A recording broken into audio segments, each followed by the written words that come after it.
I hereby summon all my imps. Hey everybody, it's Annabelle. Dying cards have been released since the last time I did a review, so I'm going to do a brand new review for you. We're going to start off where we left off. The last card that we did was this one, so we're going to move on to this one, which is the Magnifying Glass, kind of a spoof on the Magnifying Glass.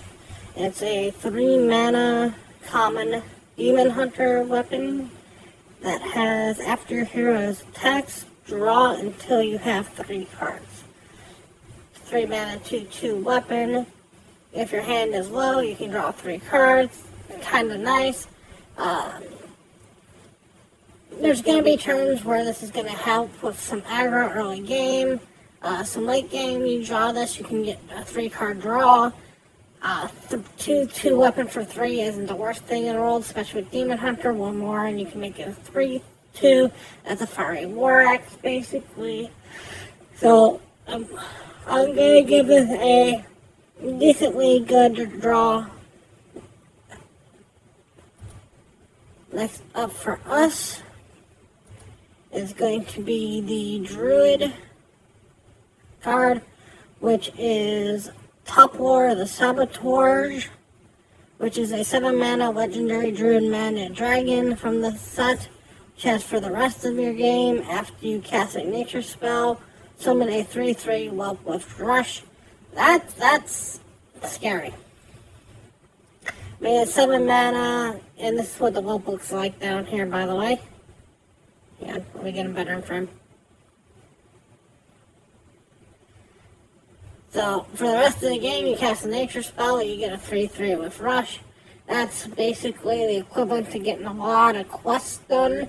So this is basically a quest completion without all the other steps in front of it. 7 mana is not the worst thing for Druid to do.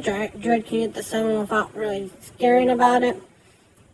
So I would be surprised if this doesn't see something coming out. I definitely think that, 7 mana, 5/5, rest of the game, cast a nature spell, get a 3/3. Upside, that's the equivalent of a lot of quests. So I'm going to give this the equivalent of a lot of quests. Next up for us is going to be the Planted Evidence, which is the 1-mana common druid spell card from the set, which has Discover a Spell. It costs 2 less this turn. Ooh, that is an interesting, nice card. So it's basically -1 mana. So you can discover some. This is basically saying the spell that you discover costs 2 less. So if you get something that's 2 or less, it's free. If you get something that's 3, it's worth 1. I mean, there are going to be times where you're okay with not even playing it this turn. It's just a spell you need. This is going to flex into a lot of things, give you an out in certain situations. If you need a spell, and you need something and you just have a slot left in your deck and you want a spell, you could do a lot worse than Planted Evidence. That is almost a perfect weave-in spell. So I'm going to give that a really good weave-in spell. Next up for us is going to be Plot of Sin. Plot of Sin is a 3-mana druid spell card, which has summon 2 2/2 trance, infuse 2 5/5 ancients instead. So this is a 3-mana summon 2/2. If you can get off 5 things that die, which is a lot to ask for, you get 2 5/5s instead. It is a nature spell for the whelp. They didn't show me what the 5/5s look like. So, it's fair on 2. And again, the problem with a lot of the stuff that I'm seeing with Infuse is a lot of the Infuse stuff is good or fair or even slightly understated by playing it by itself. And then if you can get the Infuse off, I mean, getting 2 5/5s for 3 is pretty nice. But how are you going to have every single infused card work. If every single card that you have is infused, and the stuff that you have to play, you have to have creatures out on the field. Druid can't make tokens, by themselves. They have to play something to make tokens. I mean, these themselves are going to help for future infused cards, so it's not the worst thing in the world, because, if you have some... But the problem with infused is it's not just you have to have had something die that game. You have to have this also in your hand. And that's where a lot of the infused comes into effect. So I'm going to give this a fair, but infused is still seeming lacking. Next up for us is the other Druid Legendary. The Seedless of the Fae Court. And Seedless of the Fae Court is an 8-mana Legendary Druid card that has draw a card, reduce its cost by 8. So basically, this card by itself is a free draw. You slap this down on pretty much any turn, it basically refreshes all your mana. You get to draw a card. The 8 mana stays on there permanently. So even if you can't play it right now, you've got something that where all of a sudden you can have this scary card come out of nowhere. Anytime that you can play something for 1 mana, 2 mana, the worth that it's being is 2 mana. And it is a minion. It says draw a minion, so it's gonna scry your deck instead of just drawing from your deck. So you could have a Malagos, you could have an Onyxia, you could have some scary stuff that all of a sudden costs 2 mana. This is going to be OTK enabler at some point. There's going to be some OTK that exists that is basically built around getting out this card and then getting down something. Maybe only in Wild, maybe even all the way in Standard. That's how scary making something cost 2 is. So, it's scary to have something cost 2. That's what I'm going to give this. Next up for us is the Shadowhorn. Shadowhorn is a 3-mana Warlock minion that reduces the cost of the highest cost shadow spell in your hand by 3. Wow, that is a very wordy way to say, reduce a card by 3 if it's shadow in your hand. It's the highest cost. Are you playing a ton of shadow spells? Do you want to play a 3/3 for 3? It's Death Rattle, it's not Battle Cry. This itself is a beast. It's not even an imp or demon. I don't see where this is coming in. I mean, you almost don't want certain things to be 0 right now, especially with, the Warlock card from the Baron still in play, where if it's more than 1, it can copy it. So, high hand, you want some big shadow spell? What big shadow spell are you looking for? So that's what I'm going to give this. What big shadow spell are you looking for? Next up for us is going to be Shadow Waltz, which is a 5-mana Warlock spell, which has summon a 3/5 Shadow with Taunt. If a minion died this turn, summon another. That's a good card for 5. 3/5 with Taunt. A minion died, your side, their side, any side. You get 2 3/5s with Taunt. That's decent for 5. You almost want to always cast this when something's going on. I wish this was an imp too. I mean, the problem is that it's not gelling with a lot of stuff. It's a defensive card for Warlock, not an aggressive card for Warlock. I mean, it's nice to see that they're printing stuff.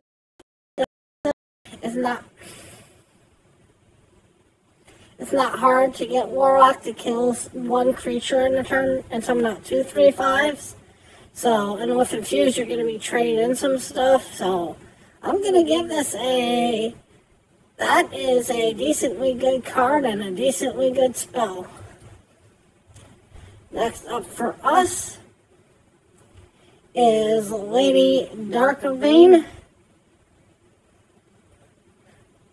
Lady Darkovane is a 5-mana legendary warlock minion card with 3/6 in stats, and it says summon 2 1/1 shades. Each gains a death rattle. Each gains a death rattle to cast your last shadow spell. Ah, that's a long phrase to say. So each one of these is 2 1s. Again, they're not imps, so that doesn't work with a lot of the other stuff that's going on for location-wise for them. It's going to be interesting to have something where you cast a decently good shadow spell, then you drop this down, and that gets to cast that shadow spell twice. The problem you got to be careful with is random target spells. If it's a specific target spell, you're fine, or it says deal X to the hero or deal X to an enemy minion. But if it just says deal X to a minion, or it says deal X to in general, you got to be careful with those shadow spells. There are some warlock spells that basically can hit random. There are not a lot that hit specifically that I'm aware of. And you want to have this on being something aggressive. You want an aggressive spell where you're hitting somebody in the face with those 2 imps. Because 3/6 for 5, you're basically almost hoping that your shades die right off the bat. So I'm giving this, please let my shades die. Next up for us is going to be the Party Favor Totem. This is a 3-mana rare shaman minion that happens to be a totem that has, at the end of your turn, summon a random basic totem, and if you infuse it, you summon 2 instead. So it's a 0/3 that if you had 2 things die before this, you get 2 basic totems. It's not worth it. 3 mana 0/3, that's going to summon you a 0/2 on a good day, or maybe a 1/1 on a good day, and even 2 1/1s, and with how the totems are generated, you're going to end up with a 1/1 and a 0/2. I mean, you don't care. You really don't care. If it's another totem or a random totem or something like that, but it specifically says basic totems. Even with the shaman card that gives your totems +2 attack, this is a 2/3 for 3. It's barely playable even on that. You're not gonna care. I don't see how this is basically a waste of a slot. That's what I'm giving this, a waste of a slot. And the last card for us for today is going to be the 10 mana Convoke the Spirits, which is the 10 mana epic druid spell, which has cast 8 random druid spells, targets chosen randomly. So it's pulls a box of yogs around on a spell. Ouch. I am just glad that we don't have survival of the fittest in the game right now. That's all I'll say. That is a lot of spells going off. Very few druid spells have a negative effect. Very few druid spells are going to hurt you. They all have to be druid spells, so it's not like you're getting something like Hellfire or anything else like that. It's all druid spells.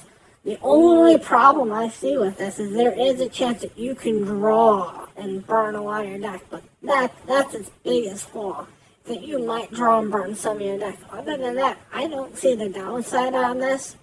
I mean, it's 10 mana, but that is a big effect for 10 mana.